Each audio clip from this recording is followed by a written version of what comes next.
Hello အားလုံးပဲမင်္ဂလာပါဒီရဲ့ဗီဒီယိုကတော့ကျွန်တော်တို့အခုမှ YouTube channel ကိုစထောင်လဲပြီးတော့မှ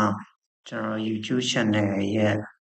profile တို့ banner တို့မရှိသေးတဲ့သူတွေအတွက်ပေါ့နော်ဒီဗီဒီယိုလေးကတော့ကျွန်တော်တို့edit ဖို့လည်းအချိန်မပေးနိုင်ဘူးပြီးတော့မှဘယ်လို edit ရမလဲဆိုတဲ့အားလည်းမသိဘူးဆိုရင်ကျွန်တော်ဒီနေ့တိုင်းလုပ်လို့ရတာပေါ့နော်ကျွန်တော်ဒီကprofile နဲ့သူ့ရဲ့ banner ပေါ့နော် YouTube ရဲ့ cover လို့ပြောလို့ရတယ်banner ကိုအဓိကကျွန်တော်ထုတ်ပြသွားမယ်ပေါ့နော်ကျွန်တော်ကဘာကိုသုံးလဲဆိုလို့ရှိရင်ကျွန်တော်ဒီ Gemini ကိုသုံးလို့ပေါ့နော်ဟုတ်ပြီကျွန်တော် Gemini ထဲကိုဝင်သွားပြီးပြီဆိုလို့ရှိရင်ကျွန်တော်တို့လိုချင်တဲ့ logo ပုံစံ profile ပုံစံကိုဒီမှာနည်းနည်းပပရှင်းပြမယ်ပေါ့နော်ဆိုတော့ကျွန်တော်တို့ဥပမာအနေနဲ့တစ်ခုရေးပေးလိုက်မယ်ပေါ့နော်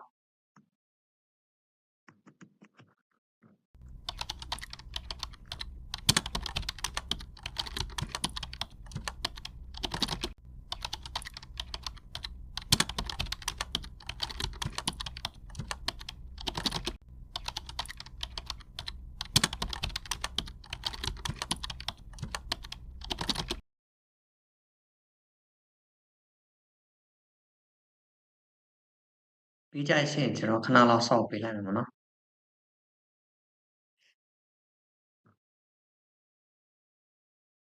โอเคဒီမှာသူ logo တစ်ခုတော့ရလာပြီပေါ့နော်ကျွန်တော်အကယ်၍အဲ့ဒီ design ကိုသဘောကျတယ်ဆိုလို့ရှိရင်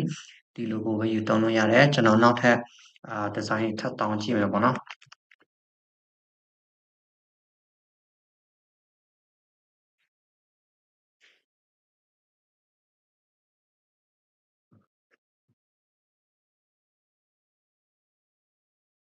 โอเคဒါနောက်ထပ်တစ်ခုပေါ့နော်โอเคကျွန်တော်ဒီ background color ကို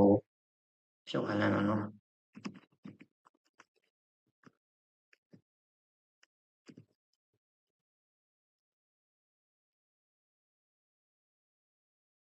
ဒီအစိမ်းရောင်တစ်ခုပေါ့နော်ကျွန်တော် background color မလို့ရှင်းဆွေဖြုတ်ခိုင်းလိုက်မယ်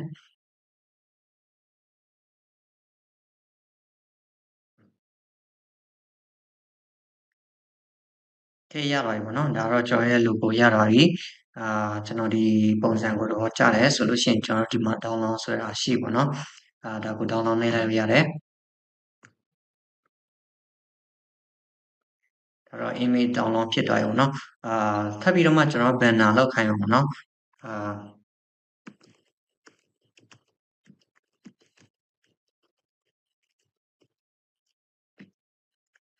အဲ့ဒီ logo ကိုပဲကြည့်ပြီးတော့မှကျွန်တော် banner ကိုဒီ design ပဲကျွန်တော်ထပ်လုပ်ခိုင်းနိုင်မယ်ပေါ့နော်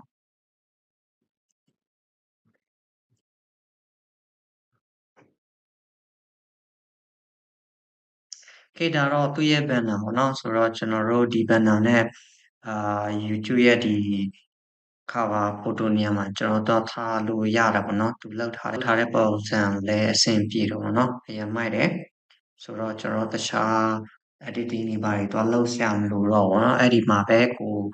လိုအပ်တဲ့ဟာရှိရင်ထပ်ပြီးတော့မှသူ့ပြင်ခိုင်းလို့ရတယ်ပေါ့နော်ဒါတော့ကျွန်တော် YouTube channel တက်ထောင်ပြီဆိုလို့ရှိရင်ကျွန်တော် YouTube channel ရဲ့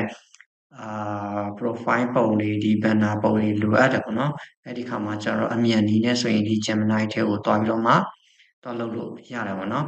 โอเคမိတ်ဆွေတို့လည်းဒီကိုယ့်ရဲ့ YouTube channel အတစ်ဖွင့်ထားတာရှိတယ် YouTube channel အတစ်တွေပြန်ပြီးတော့မှလုပ်နေတယ်ဆိုလို့ရှိရင်ဒီနည်းနဲ့စမ်းကြည့်လို့ရတယ်ပေါ့နော်